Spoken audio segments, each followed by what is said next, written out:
Well, we've done about 3 of these already. Cold opens with the new people. Yeah.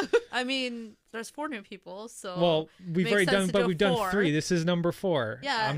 I know math. 1, 2, 3, 4. Yeah, thank you. I know math. Nice. Lucky number 4. So, that's not math. That's just counting. Just saying. Fuck off. No, good. I'm number 4. My birthday's on the 4th. So nice. It's good. Nice. I'm born on May the 4th. Oh, nice. I am born on Star Wars You're born on Star Wars Day. I am. Shit. Awesome. Yes. I got Johnny Cash's birthday, and you got fucking Star Wars so you Day. recruited the right person. It was meant No to shit. be. I should have just put that in the, Oh, in the message. I didn't think about Yeah, it. I'm that born should've on been in Star your Wars cover Day, guys. letter. I was like, Yeah. I don't think about it until my birthday comes and people were like, oh yeah, May the 4th. And I'm like, oh yes, that's right. So, Solange, your first episode with us. Yes. I think it went great. Thank you. How do you feel? I feel great. Yeah. Well, I'm glad you enjoyed it. Let's get on with the episode. Roll the music.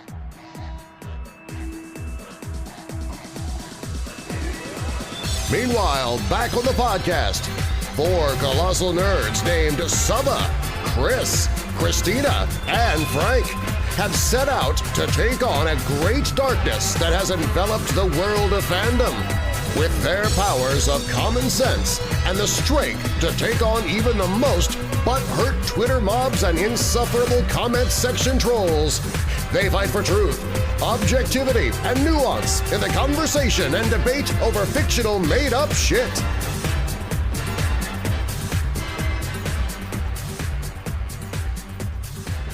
Welcome back to another episode of Meanwhile Back on the Podcast. I'm Frank McGuire. I'm Christina. I'm Solange Price. We have got a great show for you guys. We're going to be diving into some of the stuff that's floating around on Reddit and Twitter and lots of nice, exciting news items. Stuff from Batman, stuff from Thor, stuff from Marvel, DC. We're going to kind of cover the gamut. We're probably going to talk about The Matrix a little bit too. Really excited to dive into this stuff. But before we get into it, we'd like to welcome Solange to the show. She's one of our new co-hosts. I'm sure you guys have heard some past episodes where we've been talking to Matt and Jeff. And things seem to be working out really well, and we're really excited to have these new personalities on board.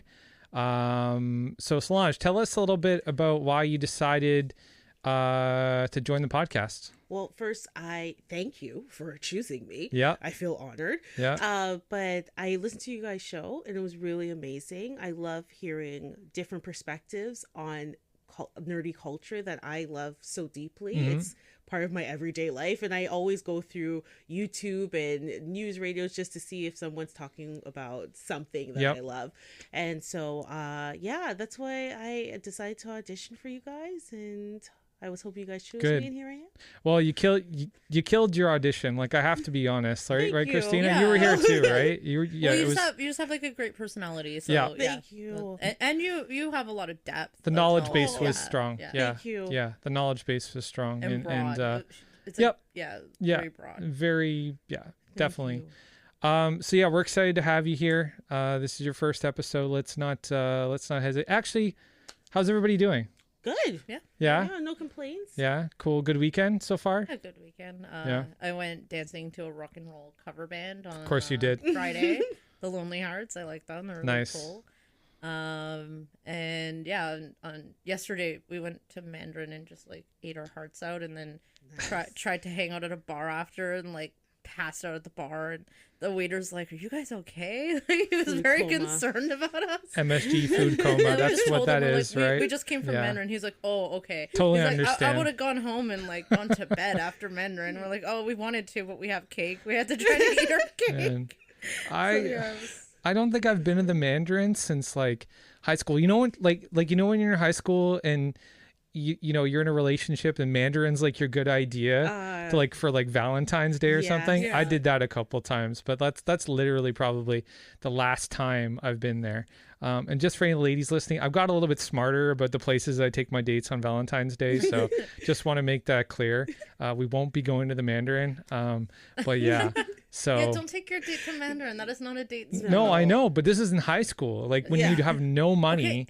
This And was like a hangout with like a friend who's in my a female friend who's in my same. Yeah, I know. I'm already group of stunned that a friends with bunch of adults guys. went to Mandarin. I'm already it's stunned. like a guy friend group. Yeah. So that's why. Yeah, but I hear you. one-on-ones, I try to do it more intimately Yeah. or less buffet. Yeah, no buffets. Yeah, I know. I agree. Listen, high school, okay?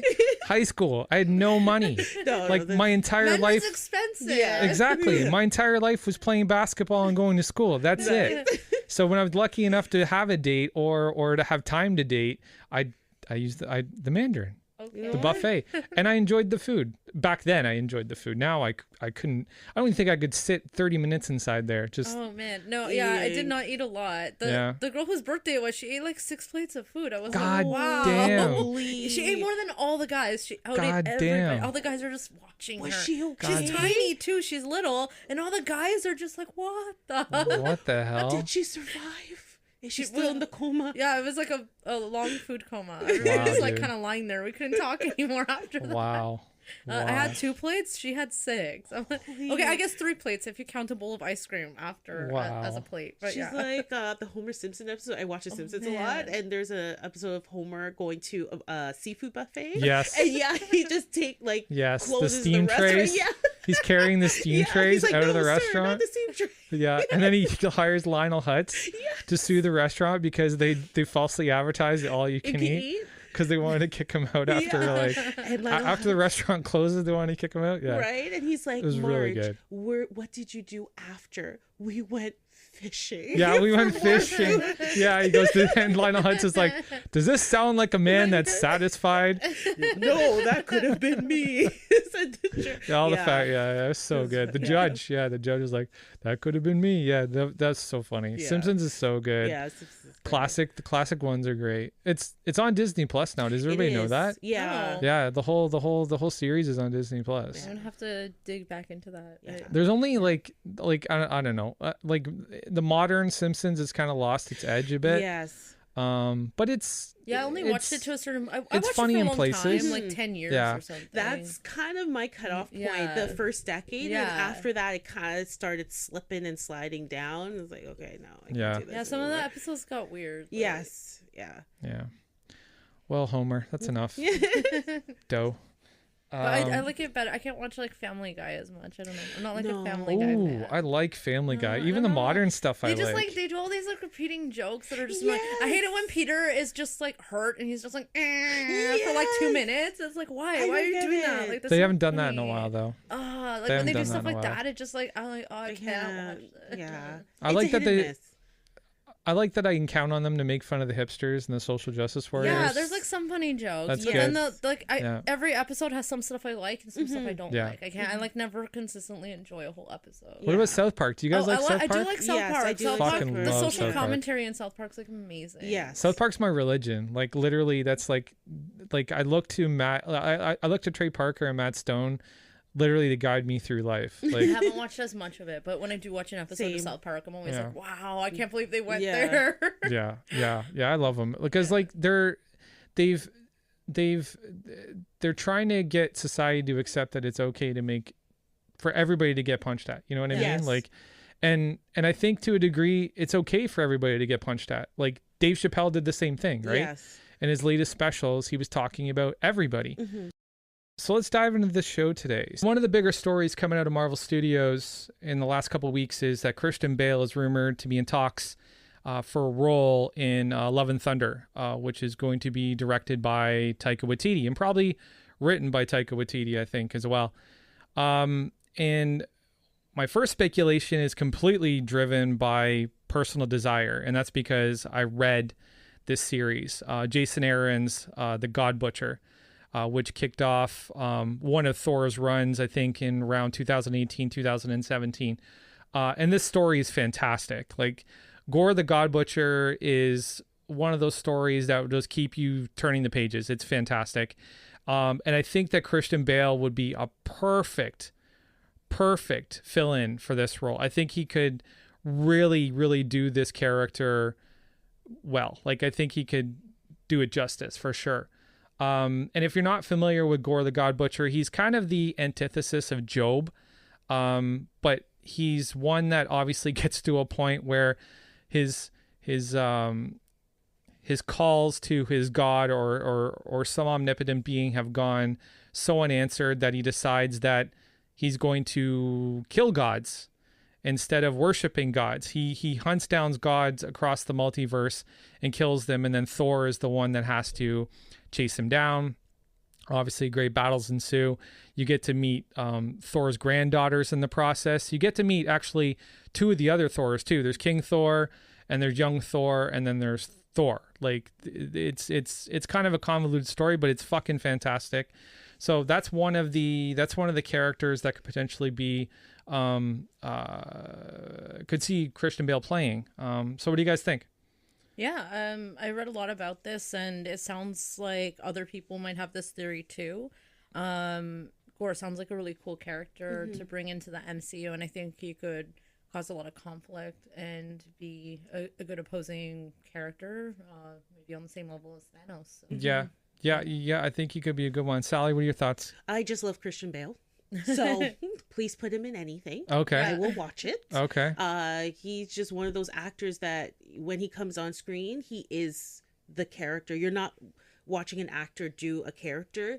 That's just the character. Yeah. There's no Christian Bale. He's just what it is. And I know, like you guys are saying, he will destroy it. What if he I think he could kill this role. He will kill this role. Yeah, I think he could kill this role. We've seen him physically transform for a number of his roles.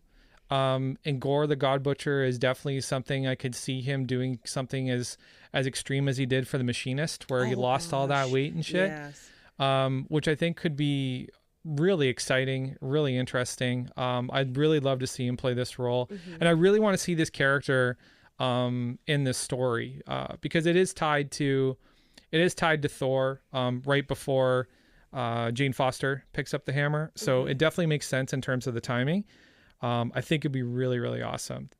So do you guys think that there's a chance that, like, do you guys see him being more suited to play a villain, to play an antagonist in this universe? Or could you see him being an ally to Thor or playing a hero? Like, which ones do you think have the highest potential? I think we need another good villain. Yes, so I'm more on the side of a villain. Yeah. But Yes. yeah, there's like a lot of heroes already. So. Yeah, there is a lot of heroes. There are like a bucket of them, and not a lot of very solid like villains. Yeah. That could probably last maybe a couple movies to anticipate to the end. Yeah. And he would definitely last till the end, with rumors of him coming, and then like how Thanos did with each movie.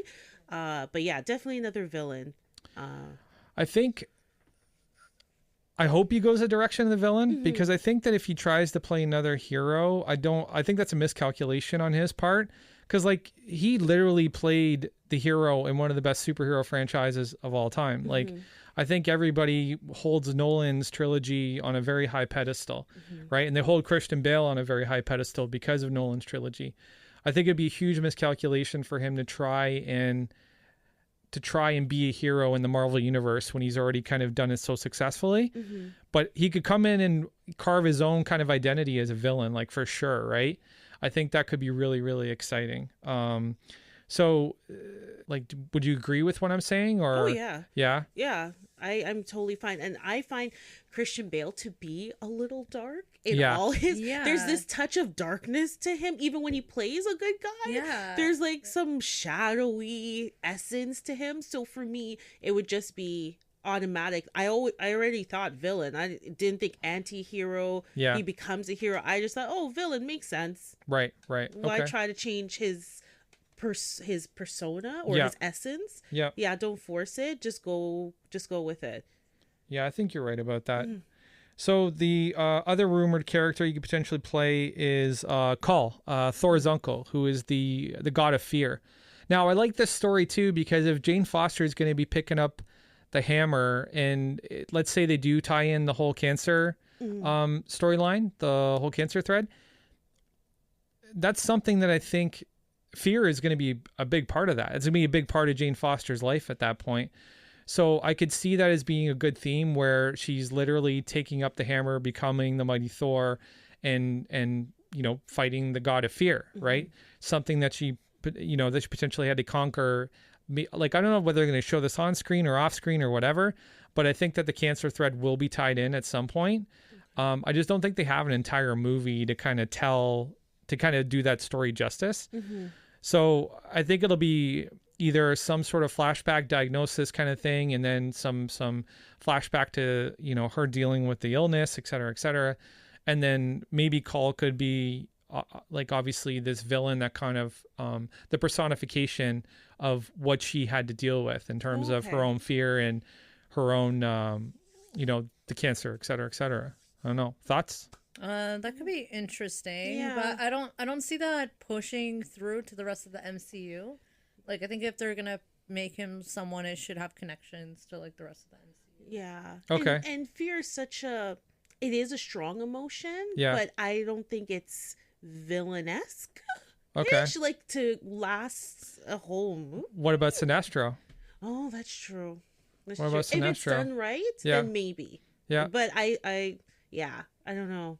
I know. I like fear. Like I like fear in the context that it could be actually like a character. Like it could be, it could be a corporeal something that somebody has to kind of face and like face down. You know what I mean? Like I really like those things. I think a lot of good villains have used fear to their advantage. Like Mysterio, I know, Mysterio. That would make sense if they needed an antagonist for Jane Foster. That would make sense. But... Well, I think they're going to need an antagonist. Yeah. Like I think that's why people are rumoring this, is because Jane Foster is going to need an antagonist. It's also possible that like both villains get introduced. Oh, Potentially. double, yeah. Potentially, but Christian Bale's only going to play one of them. Right. Yeah. Yeah. So cool. All right. Next up, I'm sure if you spend any time on Twitter, Reddit, or the internet, you've heard about this. So we're going to touch on this as delicately and as lightly as we possibly can, but we think it should be discussed. So we're going to discuss it. Amber Heard has admitted to being physically abusive to her husband, Johnny Depp, in audio recordings. Like, I think it was during a therapy session or something. I can't remember what the context was, but she admitted to being abusive. Now, if you follow this story, Amber Heard made accusations against Johnny Depp a couple of years back, which kind of cost him, some career opportunities, apparently, that kind of had an impact on some of the casting that he was up for. And he came back and said that, listen, she's just as abusive as I am, blah, blah, blah, blah, blah. Listen, man, I don't want to get too deep into this. All I want to say is that I don't think that this should affect Amber Heard's career in terms of her getting her casting in Aquaman 2. I know there's a lot of people who have already signed a petition in the hopes that, there's a petition for fucking everything these days. In hopes that Amber Heard will be dropped from Aquaman 2. I don't think anything like that should actually be, nobody should take action on that until there's something legal. Yes. Like, there should be some legal proof, some sort of court ruling, some sort of ruling that says that she's actually guilty and culpable, and et cetera, before anything like this really happens. This cancel culture shit needs to stop. It does. It's ridiculous. I think it's up to the company to decide if there's a reputation or physical violence in the workplace risk there. Yeah, but the company should wait until they have some sort of legal proof. Well, they don't need legal proof to look into that. I think it's something that they'll probably look into. Yeah, but investigation's one thing, but firing somebody is a completely different thing. I'm not saying they should fire her. I'm saying they'll probably look into it. Yeah. Like, they have to do their due diligence to make sure Agreed. she's not going to hurt people on set or whatever. But at the end of the day, it seems like it's just a really toxic relationship, and it seems like they shouldn't even be out there. I don't even know why this is in the media. This was something that was said at a therapy session. Yeah, it's and not a couple cool that years it's out ago, there. apparently. Yeah. It was,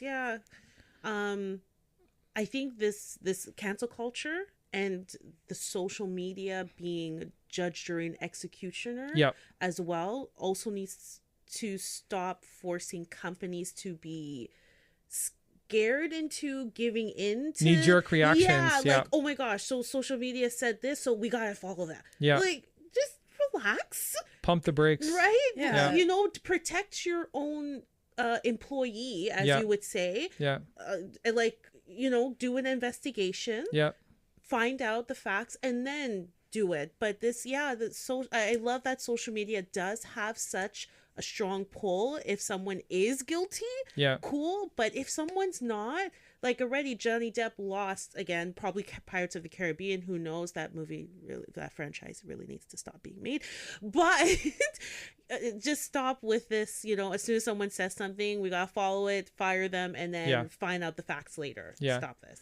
So I want to touch on Christina's point. It is a toxic relationship across the board. Like, from what I've heard from his actions and from her actions, they're just toxic together. Like they're not good for each other. I guess the point where you're throwing shit at each other. Exactly. You need to walk away. Yeah. So it's good that they're signing their papers and like whatever. Hopefully they're separated. I don't know, but exactly. It sounds like they shouldn't be living together. The minute you pick up something and throw it at the person that you say that you love, that's not where you want to be, dude. No. That's just not good. Like, just open up your fucking eyes and walk away. Like, have a moment of hard truth with yourself. Just walk away. And listen, I can speak from experience because I was in a relationship where there was a woman that was physically abusive to me, and it fucking sucked. Okay. And it got to the point where it was actually really starting to kind of affect my life. And when it starts to happen earlier on, you try to have that male perspective on it. Oh, she's just a girl. Big fucking deal, right? Like, I'll just walk away and close the door behind me and things will be fucking fine. And she's just got a bad temper or whatever. Like, I tried to justify in so many fucking different ways. But this is years ago. Like, this is like 5-6 years ago. And I'm glad to say that after a while, I really started to kind of see the reality that I was in and the situation that I was in. And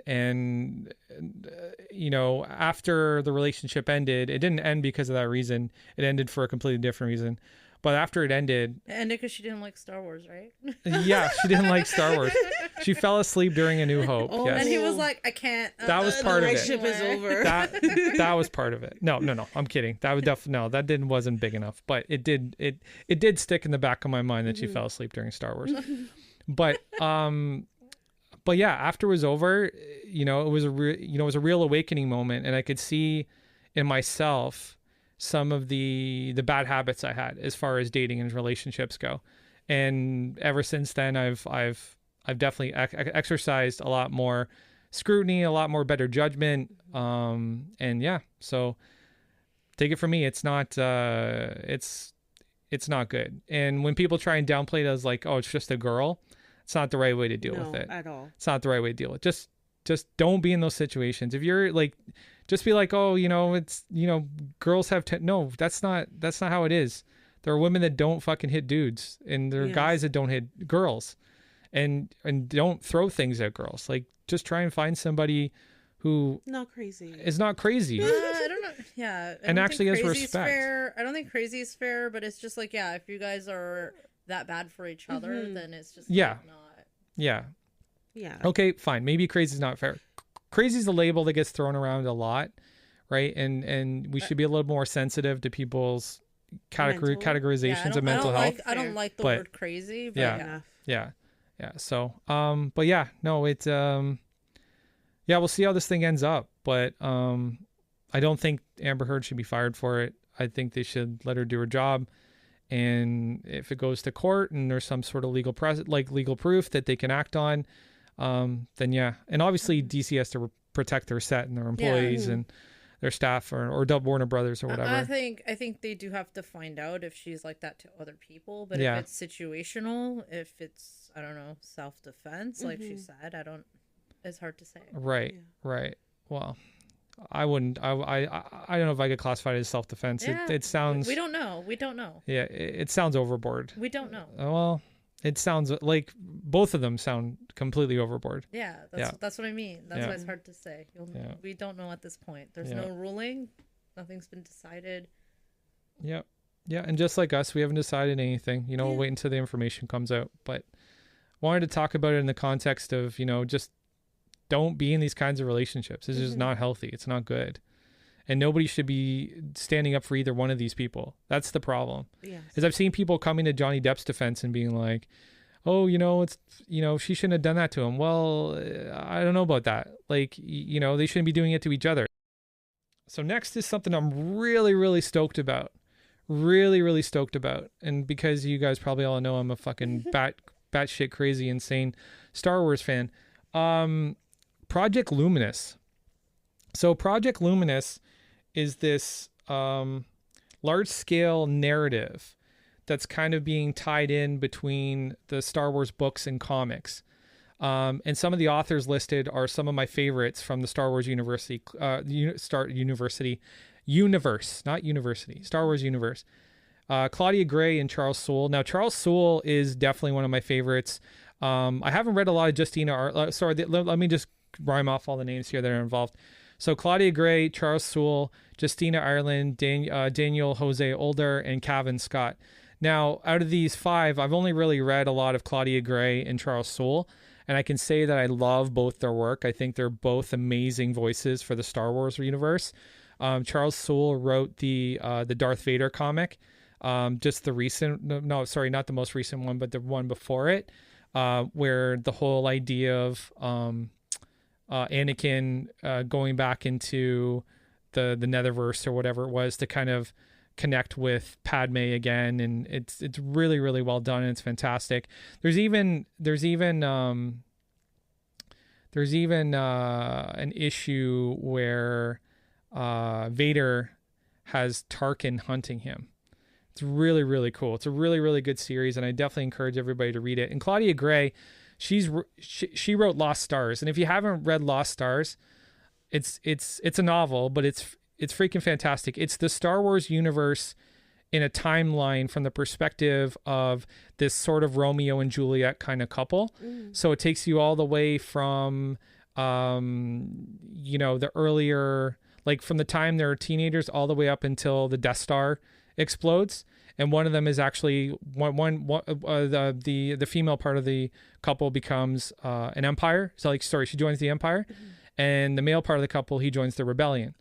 So it's kind of like a star-crossed kind of lovers thing. It's really, really fantastic book. It's so well done. The characters are so rich, and it's amazing. Like, it's really fun to kind of be reading along, and then you see one of those moments that you recognize from the films, whether it be the Death Star or whether it be somebody kind of passing Luke Skywalker in the X-wing hangar. Like, it's really, really cool. Really, really dug it. So they're going to be tying this into potentially the live action films or some of the TV shows. Like, that's potential. That's what the rumors are saying. And it's also saying that Luminous may change how we understand the Force. Okay. Now, the rumors around the Force is that it's potentially going to develop Jedis in a way that superheroes are kind of developed. So they kind of have different sort of skill sets and power sets as Jedi. So one Jedi might be able to control fire. One Jedi might be able to control water. One Jedi might be able to control this or whatever, or have telekinesis or whatever. Like it's basically like the X-Men and Jedi kind of merged together. It's really exciting, and the stories are supposed to be set between 300 to 400 years before the rise of Skywalker. So this sounds really exciting to me as a Star Wars fan. What do you guys think? What are your thoughts? I don't know. It sounds like they're gonna totally reframe how the Force works and the rules of magic, and I just don't know how that's gonna tie into the movies. And well, I think they're rebooting. I think that's what they're trying to do. I see. It's kind of interesting. I think I'd rather see maybe more stories about things that are already existing in this universe. So I think there's a lot of areas where they could tell us non-Jedi stuff. Yeah, they could tell us a lot about other characters and other stories that have been pulled in. Mm-hmm. Yeah, no, I agree. I think they could go a different way, but I do love the Force. I do love how it works. I love the Force, yeah. And I think with the movie, sometimes the Jedi seem very monk-ish. That you feel like they can do more, and they don't. You're like, okay, show me something new. So for me, tying it to get making it kind of an X-Men-y Force Jedi thing sounds really cool to me. I'm very excited. If they have other powers, fine. I'm like, yes, show me something. Some variety. Yes, than just levitating or throwing your lightsaber across the room. Yeah, it would be cool to show other things. It depends on why would these powers exist, and I don't know. Yeah, I just think it's cool. It depends on how they tell the story. Well, I think that it's a business, like I definitely think it's motivated by business decision. They recognize how popular film franchises like the Avengers are, Guardians of the Galaxy. They want to put together 6 or 7 Jedi and then turn them into some sort of team. I honestly think that'll be the direction they're going with this. Like, why else would you give Jedis different power sets, right? Yeah. I just feel like they could expand the universe without turning it into like the X-Men, basically. I don't know. No, I agree they could, but it definitely makes it a little bit more interesting, because one of the things that lacks in Star Wars is it's a very homogenous thing, right? Like, the Jedi are very homogenous, where they all kind of have the same powers and same skills. They all know how to, they're trained to fight with a lightsaber, and they know how to use the Force, whether it's levitation or pushing or pulling or whatever. They're able to bend, the things that make up the universe to their will, right? So I think it's exciting that we'll see them explore something different, because it'll create a little bit of variety, right? It'll create a little bit of novelty to the idea of the Jedi. I'm kind of like, my hope is that they would get away from the Jedi, like just like I said this before when we did Rise of Skywalker. I said they missed a huge opportunity to kind of reinvent, an order of Force wielders to be beyond the Jedi, right? Because the Jedi failed. Like, the Jedi failed unequivocally. I would have liked to see the idea of the Jedi go away, like the Jedi Order, right? But I don't see something new be born. Yeah, but I don't see the something new being like something like X-Men. I still want to see like that philosophy.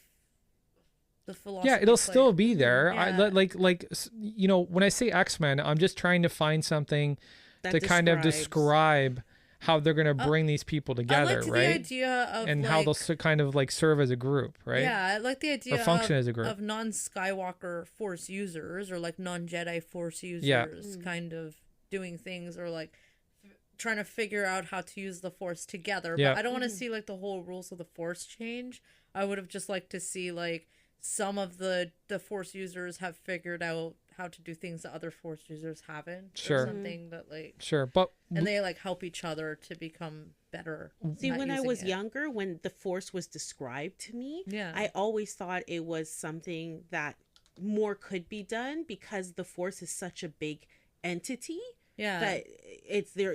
The Force is in you. The Force is everywhere. So if something is everywhere and you can control the molecules of something, I always thought, why couldn't they create fire or have telekinesis or something? Like, because the Force is described to be such a big thing that connects all of us, that I figured it sounds like this would be the way to go. I guess we have seen telekinesis. We've seen telekinesis. We've seen objects with the Force. We have seen. Yeah, no, we've seen a couple Jedi with some different powers. Like Quinlan Vos could touch an object and be able to kind of see whatever that object is kind of experienced, right? He kind of had like a touch, like he could touch something and kind of use the Force to almost see what the events that took place. Nice. That was kind of cool. And then, Anakin has the ability to see steps ahead when he's in combat. So he can actually almost see his opponent's move like 30 seconds, 60 seconds earlier. Yeah, see, that's not really explained when stars show it in the movies. And I would have been like, no, it's not. So cool. I got that in one of the books. I got that in one of the Throne books. So, so Anakin can basically see like moves ahead. So that's why he's such a good combatant. Like, that's why he hardly ever loses, or never lost really. But yeah, so I'm excited to see where it can go. And I think that the Star Wars universe needs a little bit of fresh flesh blood, like as far as stories go, and it doesn't end there, because ever since they announced Project Luminous, they've been mentioning something called the High Republic in almost every comic and every book. So ever since the announcement came out, the High Republic has kind of been one of the taglines that's kind of been used throughout all the material. So people are speculating that the High Republic will be a big part of Project Luminous as it moves forward. It'll be some sort of callback or some sort of event that took place or some sort of time that was significant to the Jedi or to this new kind of evolution of the Jedi. And in the Rise of Kylo Ren series, which I'm dying to read, Luke, Ben Solo, and Lor Santeca, they're basically hunting for Jedi relics. So they're exploring the universe trying to find Jedi relics. So some people think that'll be tied into it. And in each of the references, characters are talking about the High Republic era like it's exciting, but it's a dangerous time full of adventure in the Outer Rim. They tie in the Outer Rim and the Jedi and a bunch of other stuff. So I'm excited to see where that thing goes. I'm excited to see where Project Luminous goes, because we need fresher Star Wars stories. We really, really do. I'm getting sick and tired of these, these proxy empires, these proxy, like the First Order was a proxy for the Empire. The Resistance was a proxy for the Rebellion. I don't want to see stories like that anymore. We've got Jedi. There's all kinds of energies. There's all kinds of different creatures in the galaxy. Somebody else has got to threaten the galaxy at some point. I do want to see the political things still play out. Yeah, me That's too. My favorite thing about Star Wars is the politics. Me too. I do want to see that shit too. Yeah. But like, there's got to be something else to threaten the well-being of the galaxy, right? There has to be something else. So the High Republic is where before the return. They haven't declared where it's going to be set. Well, so they're saying that the stories could start like about 300 or 400 years before the rise of Skywalker. I don't know if that's the High Republic specifically, because I haven't read any of these comics yet. Okay, but I do want to read them. But I wanted to bring this up on today's show because, one, we just finished a whole bunch of Star Wars content. And two, it's something I've been hoping for a long time.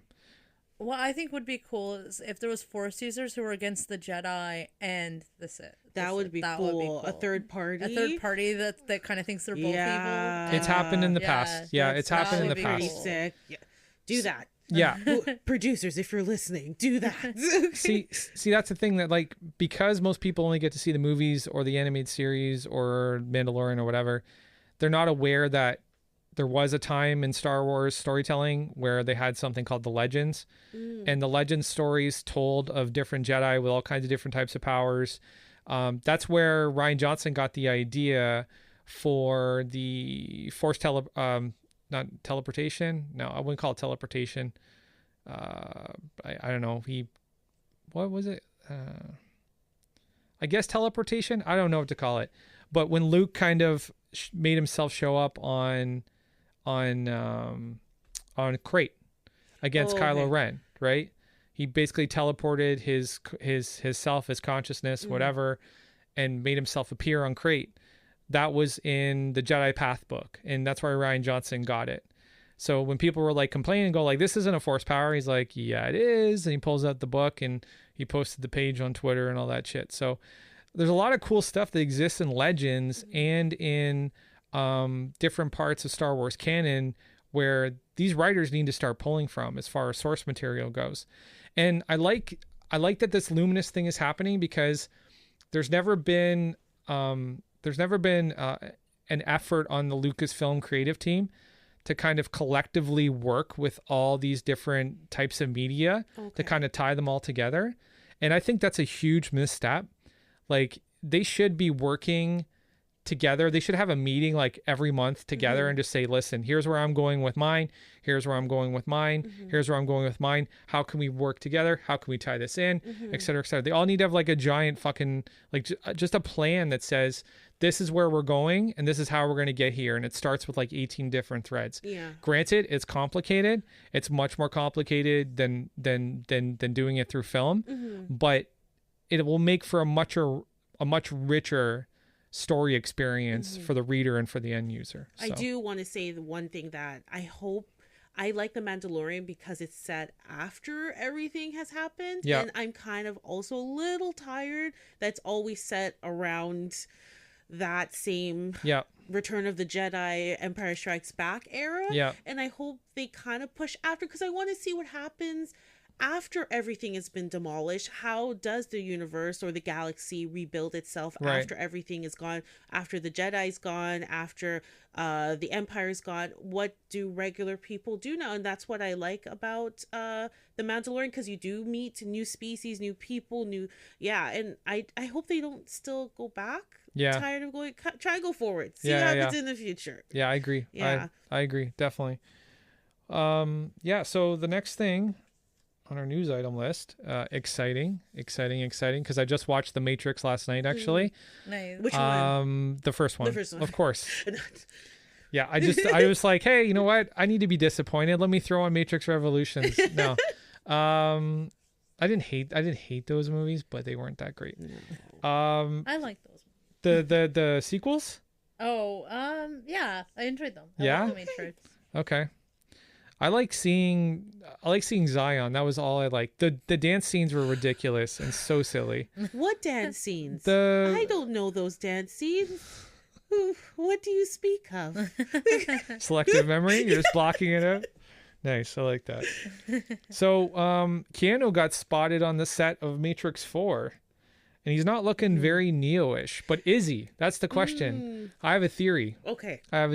Also, we saw Lana Wachowski in that shot too, which was great to see, because haven't seen her in a while. And she's still got that crazy ass hair, which is awesome. So he kind of just looks like himself, like when he walks around. That's kind of how he dresses. Exactly. And I have a theory. So when we meet Neo for the first time, he's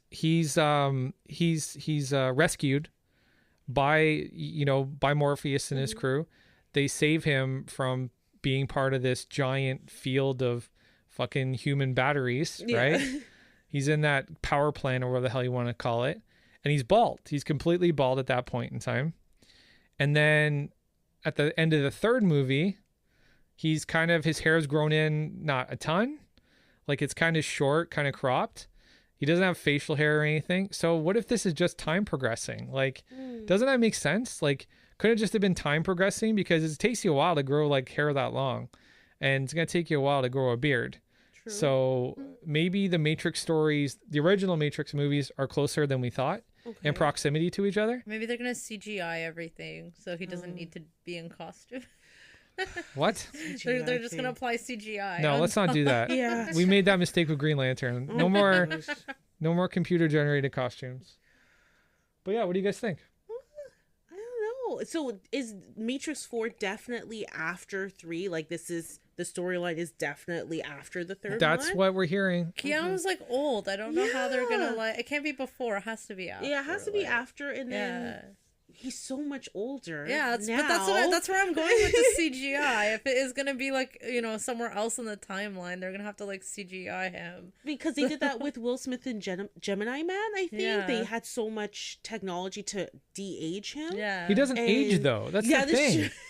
He doesn't age. Like, you could plop him back into a Matrix movie and people won't be like, well, okay. But he has grayer hair, and they didn't dye his Carrie hair. Moss is going to be the dead giveaway. That's the thing. Yes. Like, if you've seen her in any of the recent stuff she's done. Jessica Jones and stuff. Jessica Jones. She was in Humans. She's aged gracefully, but she looks older. Like, she looks much older. So if they're not going to progress with time, then they're going to have to just do some CGI. Well, but it is the Matrix. They could go further into the future. I don't see why not. Well, the other thing, it could have just been test footage. It could be anything. It could have been lighting test. It could have been anything, right? Yeah. So, because the director was on site, like, you did see Lana in the back of the shot. But it's cool to see that that it's underway and that they're making it. And I'm a big fan of the Matrix universe. Huge fan. I really love the Matrix. The Matrix is the movie that really, literally just blew open my mind. Like, I used to be so close-minded to things, and then after the concept of the Matrix was dropped on me, I was like, what the fuck? I just started like looking around. And did you try to parkour up walls and then freeze? Sorry? Did you try to like freeze frame yourself? Oh, no. I'm just saying, just from a philosophical and and just intellectual point, like from an intellectual angle, I just became a lot more open-minded about things and started asking more questions. And I got way deep into conspiracy stuff after that point. Like I was literally like 9/11 was an inside job at one point. Yeah, it was it's crazy, man. Crazy times. But that movie is so fucking good. It's so fucking good. It still is. It ages well. It ages so good. Yeah, no, for sure. Do you guys remember the first time you saw it? Oh gosh, yeah. I watched it with my family in the theater. All of us were there, like 10 of us, like extended family, cousins and stuff, and we had like deep conversations. What is are we in it now? Is the computer trying to tell us something? Is Zion trying to tell us something? Or who, whatever, Nebuchadnezzar is out there. Like it was a good movie when we first saw it. It still is. There's people who have actually researched the simulation theory, and very intelligent and thoughtful and pragmatic people who've actually provided what you could present as evidence in terms of that it could be true, the simulation theory. There's one physicist who found binary code in like almost everything that makes up the universe, which is kind of fucking nuts, because binary code is the language of computers and machines. So amazing shit. After I saw that movie, my mind was fried. Did you guys notice that the movie ends and begins in the exact same room? No. Yeah. No, I don't think I noticed that. Yeah. Because when Neo is running to escape the agents at the end, when he finally figures out he's the one, that's the hallway outside the door where Trinity first encounters those police officers. Room 303. Like, oh my goodness, now I'm gonna go watch it now. You hear Tank say it, he's like, room 303, and I'm like, oh shit, room 303, I remember that. So I catch things like that. I'm just that's the way my brain works. Yeah, no, I never noticed that. I haven't watched those movies enough times to like pick up on stuff like that though. So what did you think of The Matrix the first time you saw it? Like, what was your reaction coming to the theater? I liked it. Like, it was really cool. I don't think I saw it in theaters. I'm pretty sure I saw it at a party at someone's house. But yeah, it was so it wasn't like transformative. Like a lot of people, point to The Matrix for their most transformative film experience. Yeah, everyone was like, "Oh my god!" Well, I was just like, "Okay, it was a cool sci-fi." Like to me, it wasn't like it wasn't like a whoa thing. So you weren't like, "Oh fuck, I could be a battery." Like you didn't say that to yourself. No, I know. Everyone's like, "Oh my god, oh, there's a different dimension." I'm like, okay, yeah, like I don't know. But I also read like a lot of books like that. Like I've read a lot of sci-fi prior to seeing The Matrix, so I've already been exposed to those kind of ideas. Okay. So it wasn't like my first time being exposed to that sort of thing. Gotcha. And like when you read it in a book, you kind of get the theory a lot more in depth too. So that's true. That's definitely true. But yeah, I think one of the biggest mind fucks of that movie was that they made it our time and place, as far as where the Matrix was like constructed to be, because they were in the future. Yes. Right. They were like literally 200 years, 300 years in the future, but they made it our present day. Yes. And that's what fucked with me the most. I was like, oh shit, they could have picked any time and they picked my time to fucking tell this story. Like I was like, oh fuck, this is nuts. That was the point. Too. Yeah, I know. But yeah, such a good movie. Oh my God. So good. So good. We should definitely do we'll definitely do some more Matrix material at some point. I want to, and like the movie's gonna come out at some point. I would love to get Chris's take on the Matrix too. I'm sure he loves it. So yeah, man. So I like sci-fi and I like the philosophical theories behind it. So yeah, I would definitely like to go there. So some of the other rumored casts, let's just kind of talk about that too. Neil Patrick Harris is apparently in it. Keanu's in it. Carrie-Anne Moss is in it. Yeah, I can't say his name. Is it Black Manta dude? Yeah.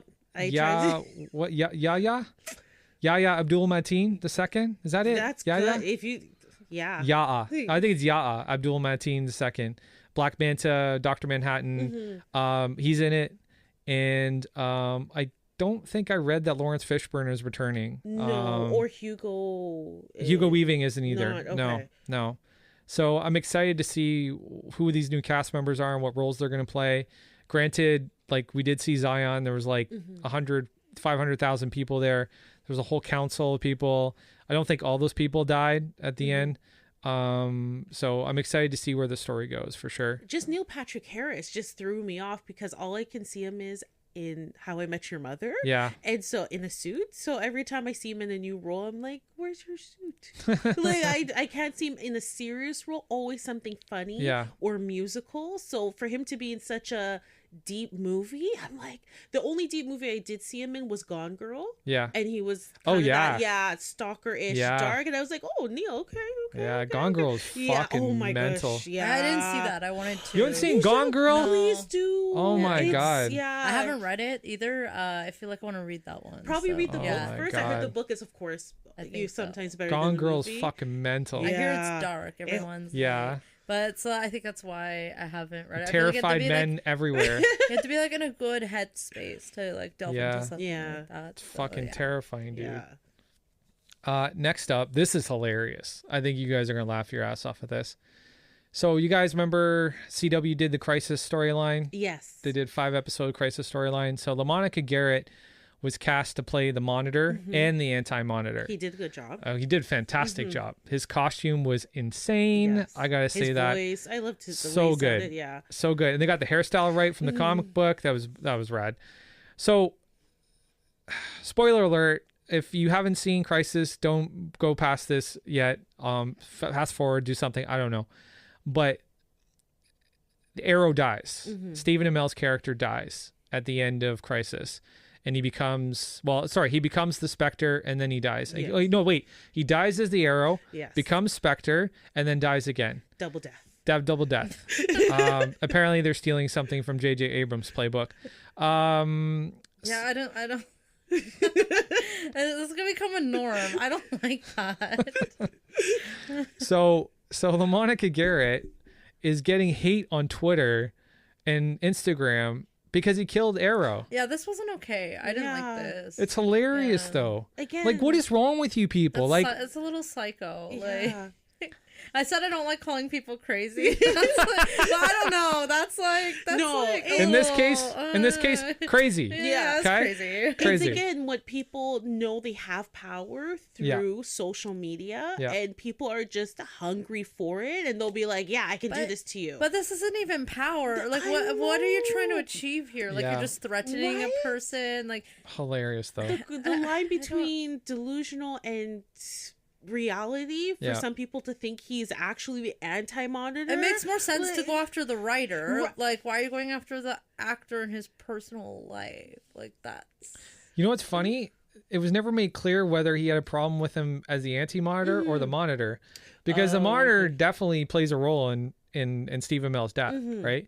And so is the Anti-Monitor. So which one is he mad at? Both of them? He's like, fuck you. You played both characters that killed him, right? But it wasn't just one person, right? He's getting multiple people threats. coming at him for this. No, I know. But the one that he shared was like, so it's okay. Listen, public service announcement. Die, you son of a bitch. Yeah, I know. I know. That's a lot. I know, man. I know. And then, like, I don't know, something in Arabic? Yeah. That's like, what? That's like...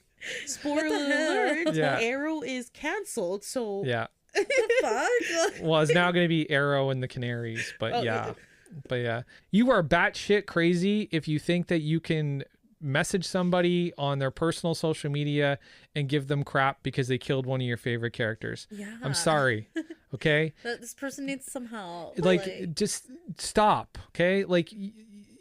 It's okay when a fictional character dies, people. Like, it's part of storytelling. Like, if I ever get a chance to make the movies that I want and tell the stories that I want to tell, I'm going to kill all your favorite characters. But I do hope he gets some personal security to kind of look into that. I feel like someone should look into that, because you never know. You never know. Sometimes these people really are like out there. Yeah. But he, like you said, it wasn't even him it's the writer. Like, he didn't even send anything to the writer. Of course. Like, by the way, LaMonica, hire a bodyguard, get a private investigator to dig something up for you on this. Yeah. Like, I think you'll need this. And if you have a daughter or you're going to have a daughter, she better be named Monica. If you're dating someone, make sure they're safe. No, that's not what I was saying. I was just making fun. I was playing with the name, LaMonica. Make sure your daughter's named Monica, because that would be just funny. Hi, I'm LaMonica, and this is Monica. No, that's not. Yeah. So, Greg Guggenheim, the producer, intervened, or sorry, Mark Guggenheim, producer. He's like, PSA, just what I said. He's like, these are all fictional characters. Discourse should never sink to the level of threats. In any case, At LaMonica is an actor playing a role. He's not responsible. Kindly grow up, or in the alternative, demonstrate simple human decency. Thanks. And he's right, dude. Like, he's totally right. Like, people need to stop reacting to shit like this. Yeah. Like, George R.R. Martin got so many threats after the Red Wedding. Like, it was ridiculous. Right? And I'm sorry, but to keep stories progressing, to keep characters evolving, you have to provide them motivation. Like, you have to do something to shake the story up, right? Yeah. If everybody just stayed okay the entire time, then nothing would change, right? Barry and Kara, Supergirl and Flash, or Flash and Supergirl, are going to be different. Yeah, you know, this is an event that has affected their characters profoundly, and it's going to change them as they move forward. And whether that's going to be good or whether that's going to be bad, that's left to be seen. But that's what writers need to do. They need to affect change. And sometimes to affect change, you got to kill somebody you love. That's just how things fucking go. And even in just real life, when something traumatic happens, you evolve into something good, hopefully. Take something good out of it. Maybe honor that person that you love that had passed away. Not turn evil. And start threatening people. Change happens just in real life, and you just gotta accept it. I can't tell you how many characters on Lost got killed that I loved. Like, shit. Like, and I didn't like freak out about it. I was like, okay, they're progressing the story. You know, you just fucking, you know, you have a quiet little sob while your character's dying, and that's it. And you move on with your life. Yeah, I mean, if this guy or girl, I think it was a guy, thought that was hard, he should not get into Game of Thrones. No, not at all. Oh my goodness. Dude, stay away from Game of Thrones, man. Game of Thrones. You may like launch a fucking try and access nuclear missiles or something. Next up, Sam Raimi is now in talks to direct Doctor Strange 2 after Scott Derrickson left the project for creative differences. I am so happy about this because Sam Raimi was the guy who did the original Spider-Man movie. And the original Spider-Man movie was my first experience where a superhero film was done right. And I could walk out of there and I was like, okay, I can't wait for the sequel. I'm in love with Spider-Man again. Because at that point, I'd stopped reading comics, but seeing Spider-Man in the film context was amazing. Like, one of my fondest memories was watching Tobey Maguire, Spider-Man, Peter Parker, whatever, swinging through New York City, but doing so in a way that was way more animated than any animated program. Like, he was screaming and hooping and hollering. That's the way I would swing through New York City. Like, I'd be fucking freaking out. Like, I would almost be like, it's, you know, it's kind of like, you know, it's like your first rock concert. Like, there's just so many things you need to get out that you just can't hold it in. And it was so amazing to see that. So I'm really excited to see Sam Raimi take on Doctor Strange 2. What do you guys think about Sam Raimi coming on to take on this project? I think it makes sense if they want to go in the direction of sort of a horror movie. Yep. He's got the background. He has done like campy horror movies. Yep. So it feels like maybe they do want to stick with that PG-13 vibe. I think he could pull that off. Like, do horror that's not like too R-rated. Right. So yeah, I feel like he could be a good fit for the project. Right. So. He did what? Dawn of the Dead? Evil Dead. Right. Yeah. Evil Dead series. Right. Yeah. Right. Okay. Which I think was still rated pretty R. Campy as shit. But it was campy. I think he could dial it back and do a PG-13 rated horror movie. So. Well, the TV series is pretty graphic too. Yeah. I watched the first season of Evil Dead. It was really cool to see what's his face in it, Bruce Campbell. But that series is fucking extreme. Like, it's like the blood and gore is pretty. It was comical. Pretty out there. It was like a little funny. Yeah, like it's comical to the sense that it's so much blood and visceral and so much like guts and gore that it's just like, oh my god, it's like somebody got hit with a fucking like 50,000 cream pies filled with blood and gore. But it's also weird. Like, his movies are weird. So like you could see that they want a really unique vibe. Yeah. And like he hasn't done a lot of recent things. So yeah. But he did do Spider-Man justice. Yeah, he did the Spider-Man movies too. Yeah. So try to do a little Spider-Verse clip. like you have 3 Spider-Man because he could get maybe Tobey Maguire to do like a, I don't know, a cameo or something in Maybe Doctor Strange. In Doctor Strange, because Well, they're doing a multiverse. The multiverse. There you go. So he could just pass by and be like, "Oh, we have a Spider-Man in this universe," and it's Tobey Maguire. And be like, "No, you're in the wrong universe. The next one." I hope they don't do that joke. Well, That keep was in mind, funny. Sam Raimi is the one that gave us Finger Gun Spider-Man and the Dancing Spider-Man. Yeah, I know. Right? Yeah, So- he Do likes something funny. he Spider-Man likes campy 3. things. Yeah. He likes campy things. So And I think we're gonna see some weird stuff. In this, but yeah. It'll just be something fun for like the older generation to know. Like we watch Tobey Maguire and just be like, "Oh my gosh, Tobey." And then he says bye. And maybe Andrew Garfield does the next one. Like, no, you're still in the wrong universe. The next one. I like the joke. I could see that as part of a blooper reel or something. That would be funny. Or but, maybe like, at the after credits. yeah, or yeah. something. I don't know if I'd want it in the actual movie. Yeah, maybe the credits, because I think Family Guy did the multiverse too, where they had different with Stewie and Brian. They go to different universes. Oh, that's Yeah. funny. And that would be kind of like they're trying to get back home, and they're Yep. just going through each universe, trying to like, okay, no, we're still in the wrong universe. To the next one. Yeah. Kind of thing. One thing I'm excited about with Sam Raimi coming on board for this project is he understands character development from a story perspective. Yeah. Not doctor. I was going to say, well, is a doctor. There is a doctor in this, but Spider-Man 2, the one that he did with Dr. Octopus and with Spider-Man, was one of the best villain character development films that I've seen. Like, as far as a character arc for a villain, Dr. Octopus had one of the most richest film character arcs that I've ever seen. And granted, they did a very large arc and a huge transition, like night to day, very quickly, but it was done right. Like, it was done right. There were things at play that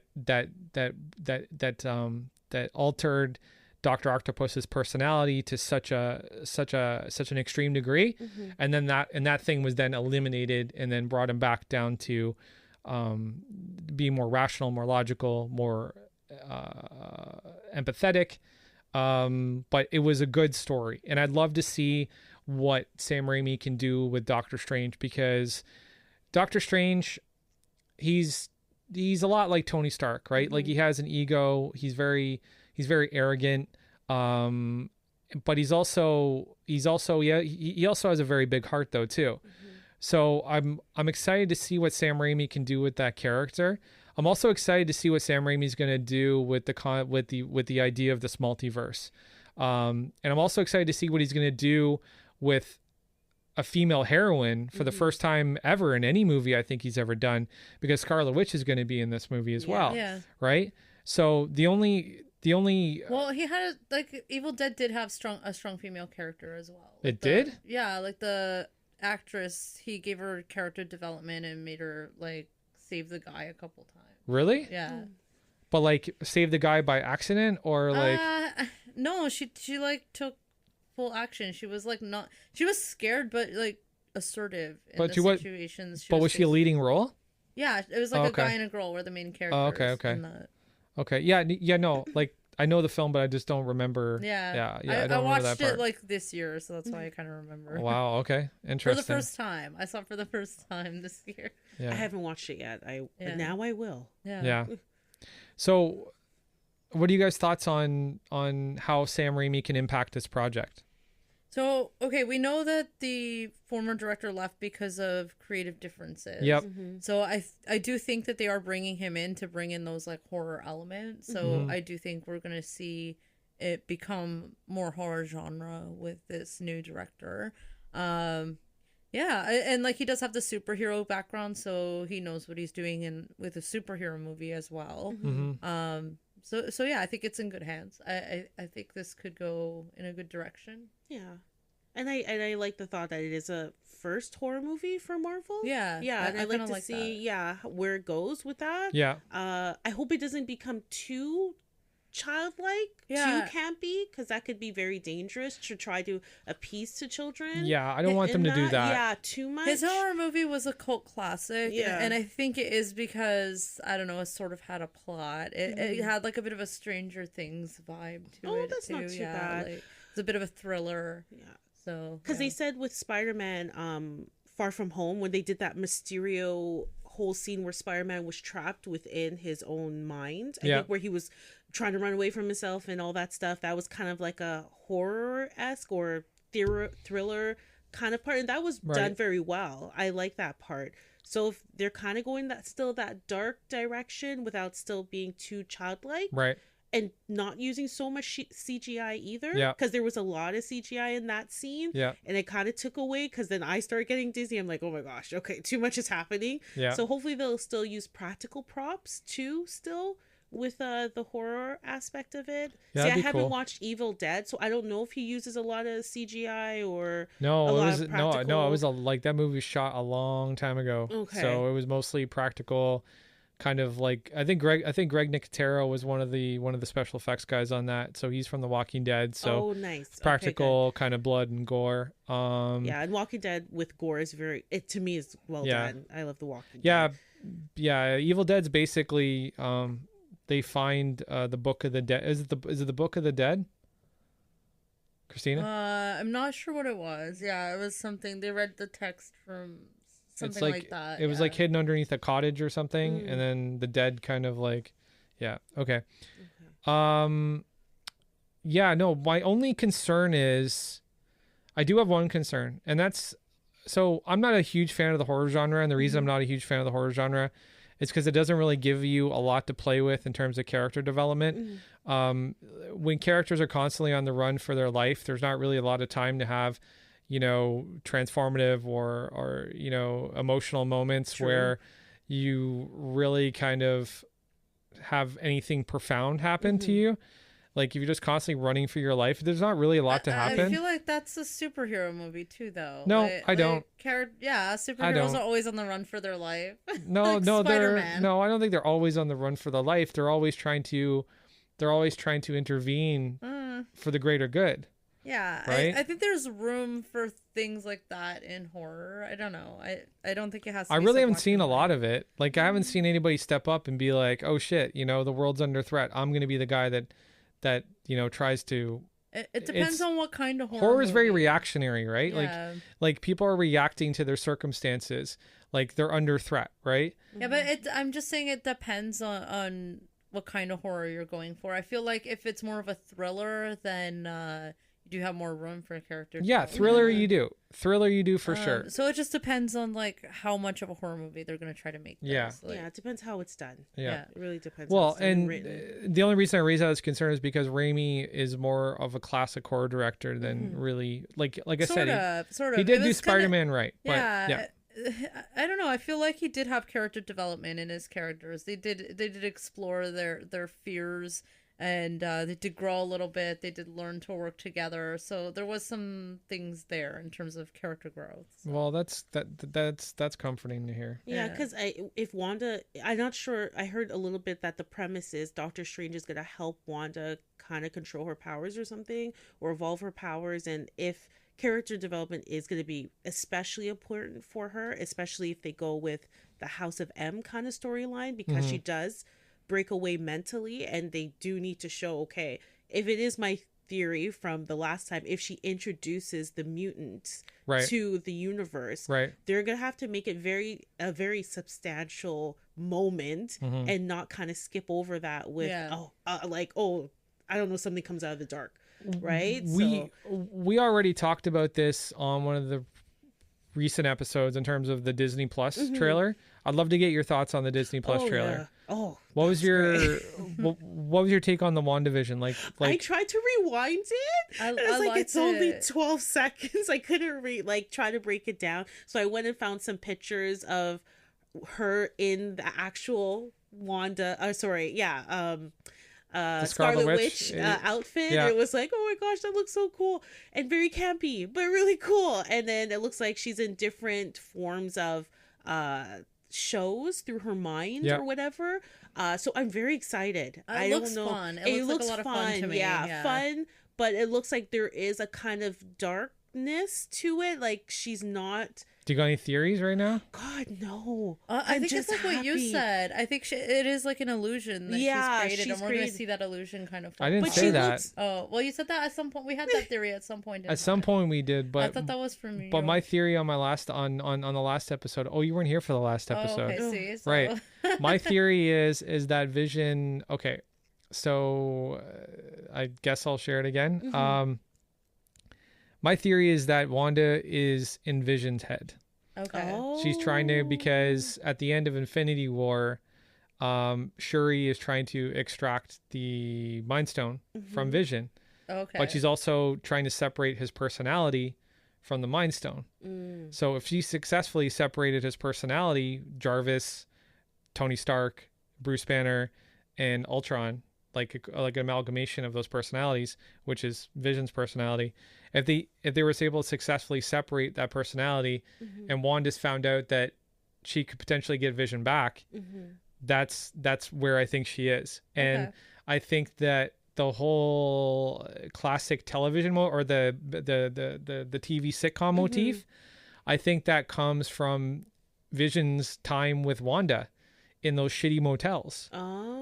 Because all you really have to watch is syndicated television in a shitty really motel. Good. Yeah. Right? Makes sense. I think that's where he kind of picked it up, because he doesn't really have a frame of reference for those shows. Like, he was literally born during the Age of Ultron, which is maybe best 3-4 years ago, before he actually dies. That makes sense. Yeah. That could be interesting. So I think that's the case. And when we see that scene where Wanda is in street clothes and she's in color, and then Vision is in black and white, and we see like the background foreground shaking, I think that's literally the moment that she pops into Vision's consciousness when she becomes black and white, and Vision's like, Wanda, welcome home.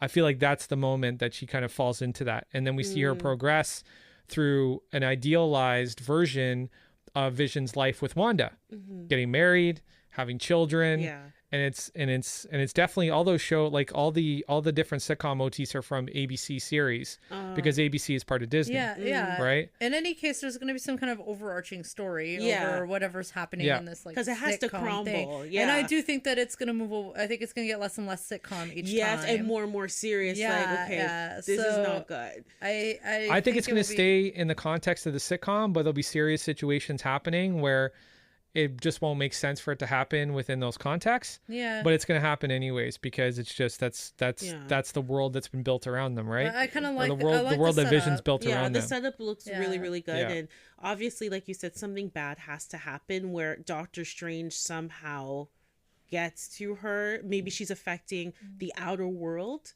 and he's like, okay, someone's really affecting the fabric of reality. Let me find this person, and then maybe goes to Scarlet Witch or Wanda. It could be. There's a lot at play here. Like, it's very open. And Vision's a very powerful being himself, even without the Mind Stone. So it's going to be exciting to see for sure. Sorry guys, we kind of digressed into our went off on a tangent. We like tangents here. We like tangents here. So next up, this is really fun actually. I wasn't really sure if we were going to talk about this, but I thought it was kind of cool. And given that we're talking about Sam Raimi and Spider-Man, why not?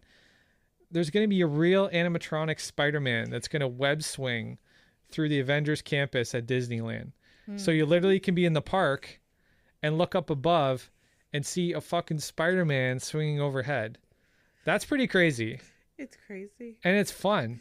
I'm not surprised they're doing that. That makes sense. Like, the technology exists, and Disney likes to do kind of like real world. It's true. Disney pushes the envelope. And the video shows a lot of movement in this animatronic figure, whatever it is, right? And it just looks awesome. And I hope they put audio to it. Like, I hope it's whooping and hollering, That's swinging. Actually pretty good. I'd really love that. Great idea. So you could hear him coming. You know what I mean? Like, that'd be really, really dope.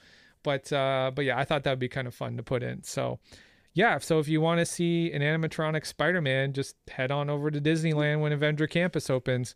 I'm definitely gonna go see this shit for sure, because this would make my day. Disneyland is pretty fun. Yeah. You guys have been?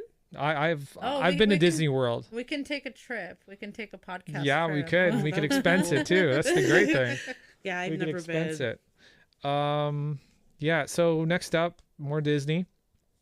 Bob Iger says the future of Star Wars is TV on his February 4th earnings call. He's hinting at spin-offs from The Mandalorian. Now, I think that makes sense. It's like lower budget, more. I'm okay with more Star Wars TV. I encourage more Star Wars TV. Is there a character in The Mandalorian I really want to see a spin-off with? No. Yeah, not right now. Not yet. Like, there's people suggesting that there should be a show about Queel.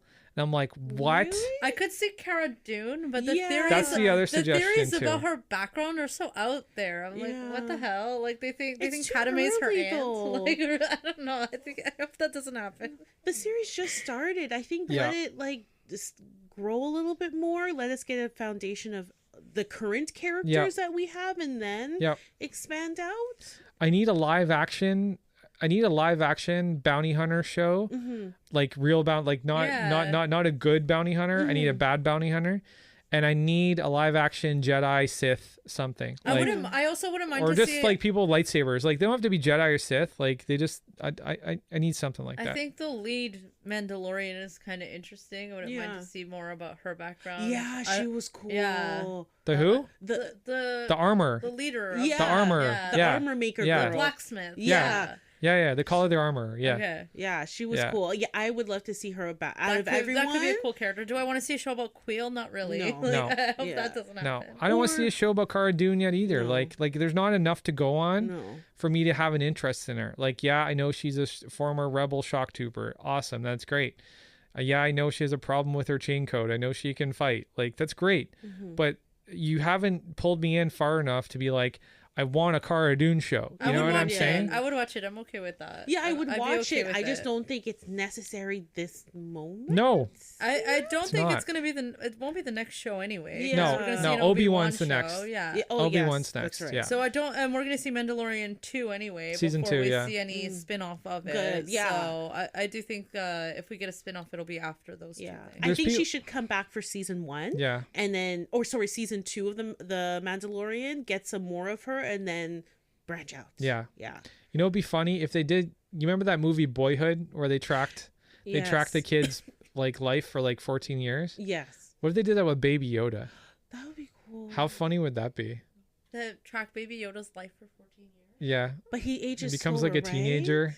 He doesn't age quickly enough. Or age. Yeah, it would be It'd be too. funny. Yeah, it would be cool if he That'd be would have funny. aged faster. Yeah. He's not going to get much taller either, right? No. Like Yoda is literally, that's probably the tallest his species gets. So, it'd be kind of crazy. Maybe Yoda's a little person in his species. We don't know. Yeah. It's true. So, Maybe his growth got stunted somehow. what does this mean for the film franchises, do you think? Because, like, obviously the money talks, right? The money's talking very loudly, and Iger did this on an investor call, like literally letting investors know that they're gonna pivot more towards television now. What does this mean for the film franchises? I don't know. I think they're just looking for something fresh. Like you said, I think the fans are sensing the decay of the Star Wars universe, and we are asking for something new, and now all these ideas are being thrown out. Right. And I kind of in a way they're seeing what sticks, what's working, and the Mandalorian worked very well. Yeah. And I think now they're like, okay, the Mandalorian worked very well. But did the Mandalorian work, or did Baby Yoda work? That's good. That's very good. Yeah, I think I don't know. It's I hard don't to know. say. I feel like the people who were watching it for The Mandalorian were not the people who were watching it for Baby Yoda. I think there was two different audiences I for the watched show. it for both. I liked their Yeah. dynamic together. So I liked his backstory. I liked Baby Yoda. So for me, I liked both. I think there were people who came to the show just for Baby Yoda, but yeah. I know a couple. Yeah. Yeah, I know a couple. I have one of my former It was roommates. a good strategy. It is a good strategy. I'm not saying it's a bad strategy. I'm just saying that They're mostly females. The people I know who watched it for Baby Yoda Yes. were mostly women. yes, so. I know. I think that they definitely bumped up their female audience very That's quickly. what they were trying to do. I know. So I'm it aware. worked. I'm aware. But there are times where it was just the Mandalorian on screen and I was still engaged. Yeah. I like it for their dynamic when they are together, the funny moments, the sweet moments and stuff. But if he was just on screen without the baby, I think it would have still worked. Yeah. I think it was successful. It was like I don't think it was amazing, but it was successful. Yeah. It achieved what they wanted it to achieve. Agreed. The fans enjoyed it. They captured some new audience. Yeah. And I'm confident that if Baby Yoda wasn't in this show for the first... Okay, so the first 5-6 episodes aren't anything to write home about. Mm-hmm. Like, they're very formulaic. They follow a very obvious pattern from Western and Japanese samurai films. You know, and they're good. Like, the action is quality, the effects are quality, the acting's quality. The performances are quality if you believe that Pedro Pascal is in that armor and not his stunt double the entire time. But without Baby Yoda being introduced so early, I don't think it would have had the audience that it did in the early. I think that the last like 3 or 4 episodes where the stories kind of started to become more interconnected, became a lot more watchable, I think. I'm not a big fan of episodic stuff. Like, there's this show I used to watch called The Blacklist. Yeah. I like The Blacklist. I love James Spader. I think James Spader is amazing. But every time that they had to deal with somebody every episode, instead of dealing with the bigger story threads in terms of, like, you know, is James Spader her father? All that kind of shit. They're still trying to find out. I'm sure they are. I'm sure they are, right? Because they're not gonna turn over that nugget. No, not yet, right? They want to keep the audience engaged. So the bigger stuff, the bigger overarching stuff, whether it be larger conspiracy, same with the X-Files, right? Mm-hmm. The larger conspiracy stuff is the stuff that interests me. The longer, more played out mythological type of stuff is the shit that interests me. The episodic stuff, not so much. Unless it's like a really, really good episode and there's a lot of really good character development and a lot of good beats and a lot of good action or whatever. I'm just kind of tuned out at that point. But I enjoyed like the second half of the first season more than the first half, but I yeah, do feel like I think everybody did. And I think they did carry did. more storyline through those episodes. Yeah, I agree. But Cool. it was like a bit slow for me at the beginning. Yeah, I definitely know people who stopped watching it because there wasn't enough there to be engaged. So yeah, it didn't have a lot of meat and potatoes. It was like very surface. Like it's a very like. I think the problem was I just finished watching Watchmen, and the Watchmen gave me so much. It was such a rich experience, as far as the themes and the ideas and the philosophy and the character development. It was so rich. And then I turned on The Mandalorian. I love Star Wars, but it really didn't give me anything. Like, you know, it wasn't really like, it wasn't like, other than seeing things that I wished I could see when I was a kid, like when I was a younger Star Wars fan, like other than me being given that, I wasn't really given a lot. So then that's the other question. Do you think their main audience, were they trying to engage like a youth audience? Like what do you think was? I think they were trying to engage my age group. Do you think it was aimed at our age group? It was aimed at the people who were complaining about the sequel trilogy and saying that they weren't paying any homage to the legacy characters, the legacy vehicles, the legacy droids, the legacy this, legacy that. I really feel like Mandalorian was kind of something to kind of fill that gap for a lot of Star Wars fans. And that's who they got. They got a lot of classic hardcore Star Wars fans that were just like, oh, fuck, like, look at this. Like, I feel like it was kind of just trying to retain those fans, but I feel like it was aimed at capturing new audience. Definitely aimed at Baby Yoda was literally a market research project to capture a new audience, without a doubt. Yeah. But it's a mixed bag for sure. But as far as the films go, I think that this doesn't spell very well for the films, because I kind of don't want to see a Star Wars film for a little while. How long can you wait? 2 years. Yeah, I can do 2 years. That's a good. I think they need to regroup. Yeah. I think everything was just so fast. Yeah. And there was so much mess, I think, behind the scenes as well. that I Right. think they just need to settle and just be Yeah. like, okay, let's just regroup. Like you said, let all both sections of Project Luminous come together. The book section, Yes. the film section. Yes. Let's cohesively agree on where our A stories narrative are going. thread. Yes. Yes. I want to see. I would see a standalone movie, like something like Rogue One. Again. Yeah, That was epic. Just something. Yeah, I'd be okay with that. I'd be okay with that. Look, so there's 3 directors in play right now for a Star Wars film: Taika Waititi, Kevin Feige, and Rian Johnson. Oh, okay. And it was going to be Benioff and Weiss too, but they're gone. They're doing their project with Netflix now. So I feel a little nervous because these are 3 powerhouse fucking directors, right? Rian Johnson killed it with Knives Out, killed it with The Last Jedi. Taika Waititi You basically, think he killed it with The Last yes, Jedi. a lot of people think he killed it with The Last Jedi. The critics think he killed it with The Last Jedi. It's okay. rated at over 90% right now Okay. from the critics, right? It's a fantastic fucking film. It was okay. No, it was fantastic. I told you, we're going to have a Last Jedi debate one day. It's going to happen. Anyways, powerhouse director Taika Waititi, right? That guy literally, everything that guy touches, every script he writes is spun into gold. Like he's an amazing storyteller. And then Kevin Feige, of all fucking people, like the godfather of the Marvel universe. I want to see him in the world of Star Wars. I want to see his Star Wars story. However, caveat, if he casts Brie Larson, I will fucking riot. I will riot. Well, they're doing a petition to try to get her out of the Marvel universe. Yeah, I know they are. I know they are. But the rumor is that Kevin Feige wants to cast Brie Larson as Ahsoka Tano. If you cast her as my fucking favorite character, I swear to God, dude, I will boycott anything that you're doing. I think she's a weird choice for that character. Yeah. Like, Jessica Henwick is the best choice. You guys know who Jessica Henwick is, right? No. She played Colleen Wing in Iron Fist. No, I don't know who that is. No, I didn't watch Iron Fist. Okay, do you remember the snakes from Game of Thrones? Yes. The sisters? Okay. Okay, she was the not slutty one.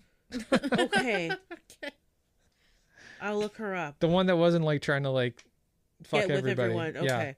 Yeah, Jessica Henwick is amazing. Like she's so good. Oh, she was also Jess Pava in Star Wars. She was one of the X-wing fighter pilots in Force Awakens. She was the Asian one.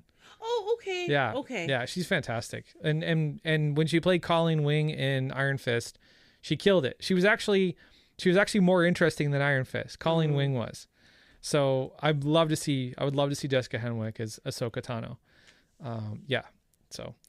But yeah, it makes me nervous. Like, you know, the story about moving towards TV when you have 3 amazing directors on deck and Project Luminous in the works, like they got to come together and come up with the best strategy possible to push the franchise forward, not the profits forward. Yes. Right? Very much. But true. Disney's a business. So, yes. you know, what can you do? Okay. So last but not least, this is cool. There's rumors around the Batmobile for Matt Reeves's Batman. And the rumors are that it's going to be more of a muscle car than a tank or like any sort of APC type of vehicle. It's going to go back to an actual street car. So more like the ones we've seen in the animated series, more like the ones that we've seen in the original Michael Keaton Batman. I want to see this really bad because I like a Batmobile that I can identify with. I can't see myself driving a fucking tank on the street. Okay. I just can't see it. I'm a car guy, right? I'm a gearhead. So I want to see something that somebody could actually take into a shop and turn into a Batmobile. I was kind of trying to figure out where you were going to go with this. What? No, when I saw this on the agenda, I was just like, why is that the topic? It's a cool topic. What's wrong with you? No, The Batmobile, man. Come on. I like where you're going with it. I just didn't expect it to be like, I want a more realistic Batmobile. I agreed. I was like, I looked at the arc. I'm like, is he gonna talk about, I don't know, something else with Batman? I'm like, okay, that's fine. I can still talk about That cars. makes sense. It's fine. Yeah, It's fine. that's like a good viewpoint. Okay, I agree. Yes. I agree. I do think it's like kind of weird to see a tank on the roads. It's not something I thought The Batmobile of in until Dark you Knight was mentioned it, crazy. though. It was too much. It was a car on steroids. That that was one of the only things I didn't like about the Dark Knight series was the Batmobile. I Something love less the bike. conspicuous. He needed something that blends in. Right? You'll know that Batman's coming 20 miles away. Be like, yeah, I'll just surprise these bad guys. Yeah. Right? Yeah. Actually, I like the one in Batman v Superman better than I like the one in Dark Knight. But it was part tank too. But it was like, it kind of makes sense that it's part tank, but I don't know. no, you can an armor, armored vehicle. you can armor a car. Like you Yes. work in security, you Yeah, can armor a yeah, car, sure. right? Like Yeah. you can armor a car. So what's the problem? And they right? look normal. Yeah. When we have an armored car, Yeah. it blends in. It Yes. looks normal. Yeah. Because you don't want people to know that that's like an It's armored coming. vehicle. It's coming. Like I'd like to You see don't want him. people to know it's special. Yes. And if you're if you have Bruce Wayne, buy something that's just fucking balls to the wall fast, and armor that fucker and put some weapons on it. Like it's taking us closer back to like Kit or the Green Hornet's car, or what are the James Bond type of stuff, right? Where like you literally have a streetcar but has machine guns That is in the the cool headlights. thing. That is the right? cool thing about James Bond. It just like blends in. Yes, Yeah. Everything's, like, blending deadly. in. Yeah. No, I'm really excited for this, and I hope they do something crazy like they get like a McLaren, and they do you guys know what the McLaren is? Yes. Okay. That would be nice. They get the McLaren and they armor that fucker up and they put some weapons on it. That would look so dope. That would be really I'll cool. have to look this car up and see if it's an acceptable. They'll have to do some body. body like obviously they'll have to do some body styling to make it like movie friendly or like superhero friendly to make it into a hero car. But I think that this has a lot of exciting potential. I'm excited for this movie too. Oh, really? Okay. Yeah. The Batman looks like the cast. So, do you know much about it yet? No, I don't know where the story's set. I don't know I know the thing is the villain Penguin. So there's actually Colin. more than one. Oh, okay. Yeah. So Run it down. Okay. So it's going to take place, I think 2 or 3 years after he becomes the Batman. Okay. And it's Robert Pattinson's playing Batman. You got Colin Farrell as the Penguin. I can't see him as that. I can. So sorry. I totally can. So he's gonna be overweight. I don't know if they're going to do it waddling? overweight. They had a skinny penguin in the TV series Gotham, True, right? that's right. That's So right. Okay. who knows? And then they're going to have Paul Dano as the Riddler. I don't know him. He was I like Paul Dano. Yeah, Paul Dano is great. He was the priest in There Will Be Blood. Didn't see that movie. Didn't see that? Oh, so good. You gotta see that I'll movie. look him up. Gotta see that movie. And then you got Zoe Kravitz as Catwoman. Yeah. You got James Wright as Commissioner Gordon. So African American James Gordon. Yeah, means black girl maybe. Potentially in the near future. Unless they do a Fantastic Four and she's adopted. Yes. That's what I was told before too. That was kind of crazy. And then you got Andy Serkis playing Alfred. Yay! I love Andy Serkis. Andy Serkis is great. I'm kind of like, okay, I was a big fan of Michael Caine as Alfred. I really loved him as Alfred, to be honest. I didn't mind Jeremy Irons. He was good, but I really like Michael Caine. I don't know how I'm going to like Andy Serkis though, but he fits the timeline because Michael Caine was probably in his late 60s or early 60s when he did it with Christian Bale. So I guess that makes sense. I'm just having a hard time getting excited about another Batman movie. No, you should get excited about this one. From what I'm hearing, it's going to be like a real detective story. So it'll be like detective style Batman, which we haven't gotten. Okay. It sounds cool, but it's just like they've rebooted it so many times. I want to see other heroes in the DC universe. Agreed. I don't know. So Yeah. I hope that they do start to introduce. I hope this one ties in with some other is heroes. this gonna be a tie-in To DCEU? No, Oh, apparently goodness. not. Okay, another Yeah, one. so Okay. I don't know. Yeah, for me, that's not like Matt Reeves is pushing for it exciting. not to tie into the DCEU. Oh. So we'll see what happens. But Matt Reeves is a fantastic director, great storyteller. So this gives me a lot of hope. I think it'll be, like I almost have as much respect for Matt Reeves as I do for Christopher Nolan. So I mean, like everybody's gonna want to do a Batman movie. Like, it's gonna be never ending. Everyone's gonna want to do a I don't know, standalone we'll see. Batman movie. It's We'll just see, such we'll a see. great character. we'll see. They got John Turturro playing Carmine Falcone. And they got a newcomer, Jamie Lawson, playing Bella Real, who is like either running for mayor or she's a potential government person. And then Peter Sarsgaard is playing District Attorney Gil Coulson. He was the guy that played the guy that went crazy in Green Lantern. Oh, okay. Yeah. Okay. I yeah. know him. Okay. And he's also It. I'm pretty sure he's It in the Stephen King series. Okay. Yeah. So great cast, amazing cast. Yeah. And Colin Farrell is saying that the script is amazing, and it's dark and it's emotional and it's rich. So I'm really excited to see this Batman. I'd like to get an idea what the costume is going to look like though, because that's kind of where the clincher is for me, is like if the costume looks fucking stupid, I just kind of like tap out like immediately.